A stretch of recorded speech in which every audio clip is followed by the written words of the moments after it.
Dan kita sudah melihat di dalam suratan Kisah Para Rasul, dan kita sudah lanjut dengan karya Roh Allah.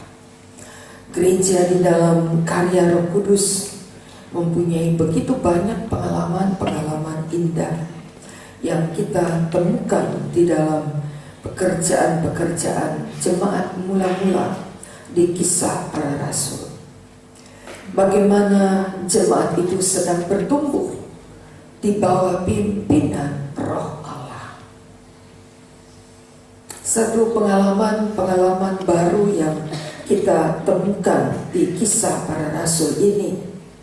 Kemarin kita membaca bagaimana pekerjaan Roh Kudus itu dialami oleh orang-orang bukan Yahudi. Mereka yang disebut dengan keluarga Cornelius, seorang perwira Italia yang percaya, bahkan mengajak seluruh keluarganya untuk duduk dan mendengarkan khotbah Petrus. Jenjang sosial yang sangat berbeda antara Cornelius, seorang perwira, dengan Petrus, seorang nelayan. Tetapi Petrus yang seorang nelayan, ketika diurapi oleh Allah, melebihi seorang perwira, membuktikan bahwa Roh Kudus itu sanggup memberkati kita dengan segala hikmat. Roh Kudus sanggup menjadikan orang yang sangat sederhana, kata di dalam Kisah pasal 2, orang yang biasa-biasa saja menjadi orang yang luar biasa. Orang yang tidak berpendidikan apapun dapat menulis. Kalau nanti saudara baca di suratan Petrus 1, Petrus 2, kalimat-kalimat Petrus luar biasa, bagaikan kalimat-kalimat profesor yang tertata dengan begitu rapi. Padahal Petrus seorang yang buta huruf, nelayan yang buta huruf. Begitu tidak berartinya Petrus pengalaman yang dialami Petrus dengan Roh Kudus yang mengajar langsung menjadi seorang yang luar biasa.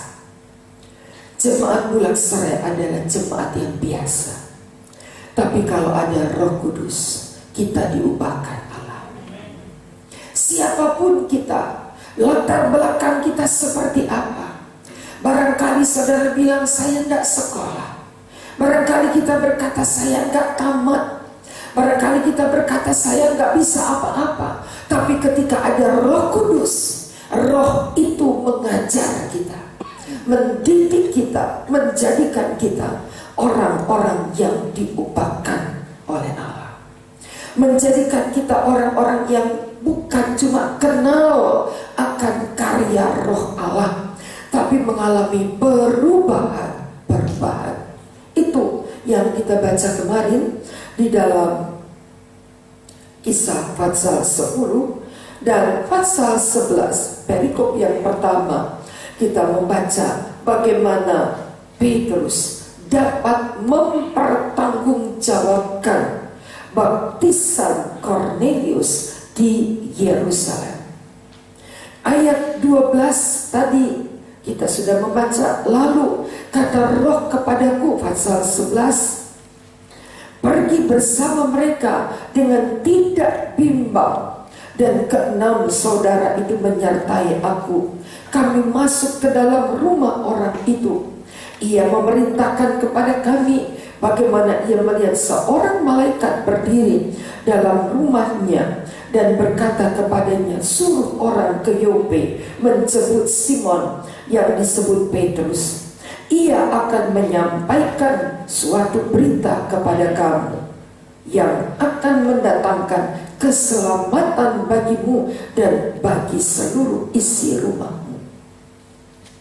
Seorang Cornelius yang perwira itu mendengar apa yang Roh Kudus sampaikan, mendengar apa yang harus didengar dari seorang yang bernama Petrus, Simon yang disebut Petrus. Roh Kudus tidak pernah salah orang. Roh Kudus tidak pernah salah. Kalau disebut Simon, itu banyak Simon. Tetapi dengan jelas Roh Allah memberitahukan, panggil dia, suruh jemput seorang yang bernama Simon yang disebut Petrus. Tempatnya diberitahu di Yope. Bawa dia ke dalam rumahmu, akan mendatangkan keselamatan. Berita yang mendatangkan keselamatan bagimu dan bagi seluruh isi rumahmu. Begitu tegasnya Simon atau Petrus ini menyampaikan berita Allah. Dan ketika aku mulai bicara, kata Petrus, ketika aku mulai bicara di dalam rumah Kornelius, turunlah Roh Kudus ke atas mereka, sama seperti yang kita alami dulu. Orang-orang menjadi terkejut mendengar bahwa Roh Kudus diberikan juga kepada orang-orang yang bukan Yahudi. Ayat 16, maka Petrus berkata, aku teringat akan perkataan Tuhan, Yohanes membaptis dengan air, tapi kamu akan dibaptis oleh Roh Kudus. Satu pengalaman yang dialami oleh Petrus, dan Petrus diingatkan oleh Roh Allah bahwa apa yang terjadi pernah dinubuatkan di dalam pengajaran Yesus, bahwa kamu akan dibaptis dengan Roh Kudus. Jadi jika Allah memberikan karunia kepada mereka sama kepada kita, pada waktu kita mulai percaya kepada Yesus, bagaimana mungkin aku mencegah dia? Ketika mereka mendengar, mereka menjadi tenang lalu memuliakan Allah. Jadi kepada bangsa-bangsa lain Allah mengaruniakan pertobatan yang memimpin kepada hidup luar biasa. Mulai ada pengalaman-pengalaman baru. Orang tadinya mulai goyah. Wah, ini Petrus sudah nggak benar ini. Ini gembala kita ini sudah tidak benar, sebab udah condong kepada orang-orang kafir. Petrus mulai disangsikan, kepemimpinannya mulai disangsikan. Tetapi Petrus berkata, begini kronologi ceritanya. Dia mulai ceritakan keberadaan bagaimana Kornelius, bagaimana ia dijemput, bagaimana ketika Kornelius mendengar khotbah, bahkan seisi rumahnya dipenuhkan dengan Roh Kudus seperti kepada kita. Rupanya Allah mengaruniakan karunia juga kepada mereka, dan tidak mungkin aku mencegah karya Roh Allah itu. Kita melihat bagaimana Petrus mau dipimpin oleh Roh Kudus. Gereja Tuhan adalah gereja yang dipimpin oleh Roh Allah. Amin. Kita belajar, kita memberi diri. Pagi seperti ini kita duduk bersama lebih awal dari hari-hari sebelumnya. Pergunakan hari di mana saudara beristirahat, menjadikan hari yang kita pergunakan untuk mendengar pimpinan Roh Allah, untuk dituntun, untuk dipimpin. Saya merasakan sesuatu yang berbeda ketika tiap hari Sabtu begini kita duduk sebelum kita doa pagi. Ada saat di mana kita bersekutu dengan Allah. Berbeda ibadah kita hari Minggu. Itu belum semua.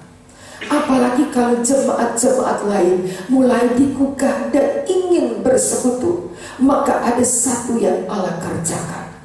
Karena kita sedang dipimpin oleh Roh Kudus. Ini yang dikerjakan Allah. Ini yang dibuat oleh Allah. Ini yang dibawa oleh Allah. Kita menjalani bagian-bagian yang dipimpin oleh Roh Allah. Pasal yang ke-11, perikop yang kedua, Barnabas dan Saulus di Antiokhia.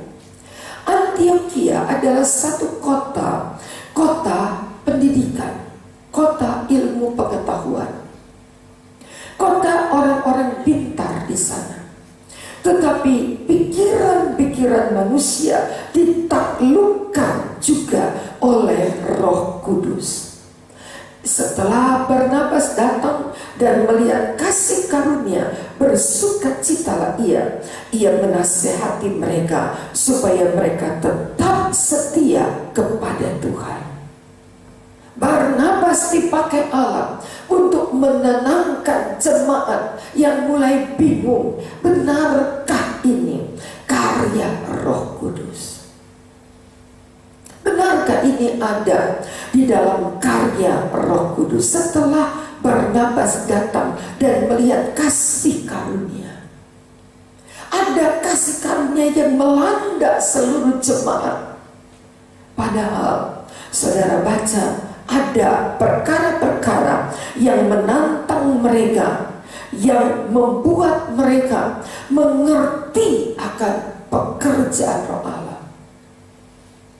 Ada jemaat-jemaat yang berdiri bernubuat.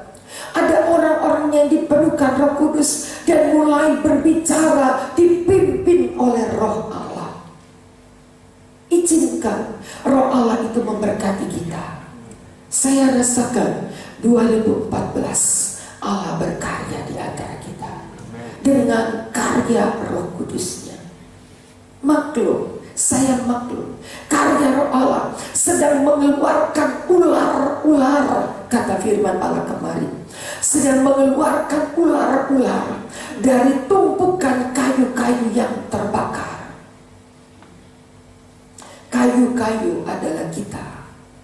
Jemaat adalah kayu-kayu yang terbakar, yang mulai dibakar oleh Roh Allah. Ada ular yang kepanasan di tengah panasnya api, dan ular-ular itu mulai keluar berusaha memanggut Paulus. Tetapi kita melihat ada karya Roh Allah yang sedang dikerjakan. Firman Allah berkata, ketika ada Roh Allah, Nabi Agabus berdiri dan berkata, akan ada kelaparan melanda seluruh dunia. Tetapi saudara-saudara, orang-orang percaya, mereka dengan tekun malah semakin setia beribadah. Ada jemaat Tuhan yang dikuatkan di tengah goncangnya keadaan. Ada jemaat-jemaat Tuhan yang dikuatkan, dan itu adalah karya Roh Kudus. Bagian sedikit yang kita baca tadi dalam pasal 12, sekarang Petrusnya ditangkap, sekarang Petrusnya dipenjarakan. Yohanes,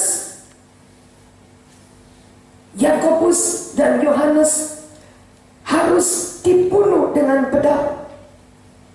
Terjadi goncangan yang besar.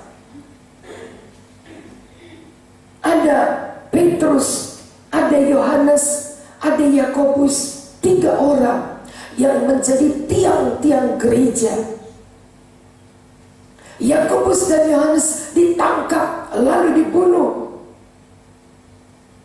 Petrus ditangkap, masukkan penjara. Tapi jemaat tidak goyah. Ayat yang kelima, demikianlah Petrus ditahan dalam penjara, tetapi jemaat dengan tekun mendoakannya kepada Allah. Ada ketekunan di tengah jemaat, ada kesetiaan di tengah jemaat. Mereka tidak terpencar, mereka tidak bubar, mereka tidak hancur Tapi mereka semakin bertekun. Dan kita lihat Allah semakin dipermuliakan. Biarlah ini menjadi pola yang kemudian menuntun kita kepada jemaat yang dipimpin oleh Roh Allah. Kita akan masuk di dalam doa puasa 3 hari. Kita sedang menantikan karya Allah, berita-berita yang disampaikan oleh Allah. Kita akan menantikan bagaimana jemaat Bulaksara akan dituntun oleh Roh Kudus pada hari-hari di mana kita sedang dibawa untuk masuk menghampiri Allah. Kita dituntun oleh Allah, kita diberkati oleh Allah, kita dipimpin oleh Allah. Dan lihat karya-karya Allah yang ajaib yang memberkati kita bersama. Kita akan dibawa semakin mengerti kehendak Allah, semakin tekun, semakin ada di dalam rencana-rencana Allah. Biarkan diri kita dibawa untuk dapat mengerti. Bersyukur kepada Tuhan betapa luar biasa tuntunan Allah, pimpinan Allah. Berbahagia saudara dan saya yang diizinkan mendekat, yang ditarik Allah untuk mendekat. Ketika Tuhan izinkan kita untuk mengambil kesempatan ini dan berada di dalam persekutuan, kita berpesta dengan Allah di dalam karya Roh Kudus-Nya. Maka saya sangat bersyukur. Ada permintaan dari kelompok paduan suara DKI yang ingin ikut serta di dalam doa puasa kita. Saya katakan sudah penuh dan memang sudah tidak ada tempat. Tapi mereka sangat ingin untuk ikut serta dengan kita. Ada beberapa belas orang yang akan ikut bersama kita dalam doa puasa nanti. Hati mereka tertarik. Orang luar saja tertarik untuk ikut serta dengan doa puasa ini. Kita yang di dalam, seberapa banyak kita yang digerakkan oleh Allah untuk ikut serta di dalam doa puasa, membawa diri dekat kepada Allah, membawa diri dipimpin oleh Allah, membawa diri masuk di dalam hadirat Allah, dan kita ada di dalam karunia Allah. Ini merupakan kesempatan bagi kita untuk menikmati baiknya Allah, masuk di dalam hadirat Allah, menikmati berkat-berkat Allah, menikmati karya Allah, ada di dalam rencana Allah, di dalam satu pimpinan Roh Kudus. Kita minta Tuhan tolong kita. Saya nggak tahu apa yang Tuhan mau kerjakan, tetapi saya tahu ada karya Allah, ada pekerjaan Allah, ada karunia Allah yang disiapkan bagi kita masuk di dalam hadirat Allah. Kita akan nikmati sungguh bagaimana hadirat Allah itu sangat memberkati kita. Izinkan diri kita dipimpin oleh Roh Allah. Izinkan ibadah kita dipimpin oleh Roh Allah. Izinkan puji-pujian kita dipimpin oleh Roh Allah. Izinkan hadirat Allah memberkati kita, membawa kita mengerti. Sangat maklum ketika karya Allah sedang memberkati kita. Kalau ada pekerjaan-pekerjaan iblis ingin ikut serta meracuni, mengobrak-abrik, membuat gelisah, membuat goyah, itu sudah biasa. Tetapi ada karya Allah yang tidak pernah bisa dikalahkan, dan Dia membuat semua karyanya menjadi nyata. Izinkan hidup kita dipakai oleh Allah.